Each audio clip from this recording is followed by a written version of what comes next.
My whole nervous system was shot. I had a nervous breakdown to the point that I started throwing up. Juan Cubero lived in constant fear. His stepfather was an alcoholic prone to violence. His mother was the target.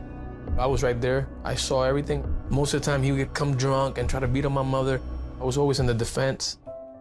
The youngest of 4 children, the only place Juan found peace was by his mother's side. My mother loved her kids, and she would take us all to church, listen to the word and sing. Sometimes I would go to the pulpit and pray, and I'll fall asleep in the pulpit.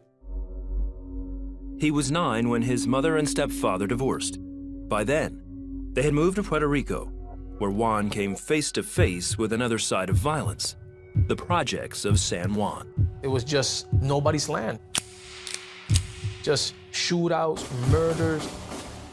The kids were violent also. I was constantly fighting. I didn't have no other choice but to protect myself. Juan decided the only way to get over his fears and anxieties was to become someone whom others feared. My role model was Pablo Escobar, one of the biggest drug dealers in the world back in the 80s from Colombia, Medellin cartel. One day I'll be like him. Power, money, respect.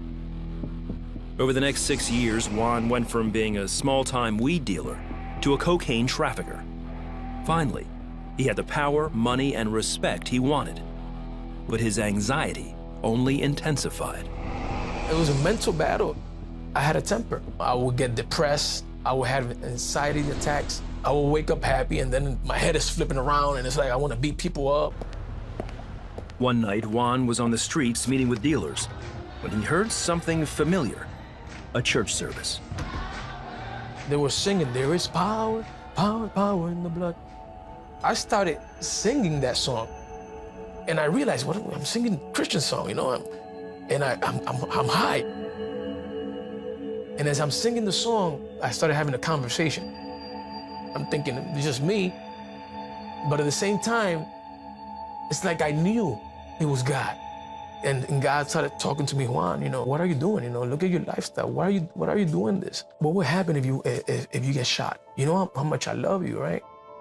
And I told him, "I know I'm wrong, and I don't want to die that way. I don't want to go out like that, but I like what I'm doing." 2 months later, I'm in a federal prison. But even after 5 years behind bars, Juan still refused to change. It wasn't until he was locked up on a DUI charge that he realized his decisions were leading him nowhere.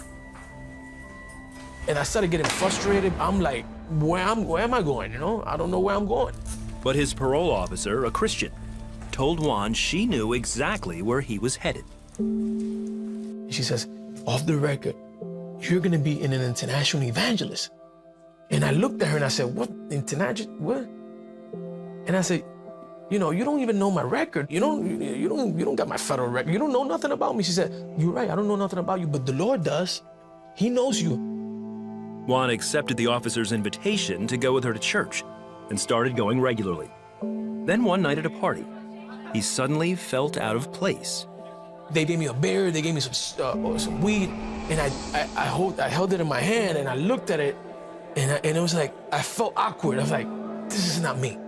And I went outside to the porch, and I heard God's voice. "You gotta make a decision." And I said to the Lord, "But how do I do this?" "You just do it now, throw that away."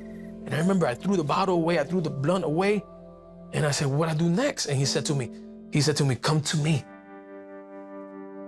Come to me." And I went on my knees. And I said, "I want to see the miracle. I want to see the God of miracles. Please do what you got to do." Peace came over me. Peace came over me. And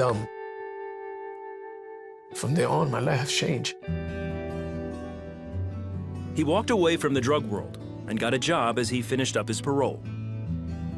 Today, he is happily married and travels as an international evangelist, sharing his story of redemption. When I see myself in the mirror, I testify to myself of the power of God, of how he changed me, how he healed me. It's not mystical, it's the substance of God in you, you know? And that changes everything.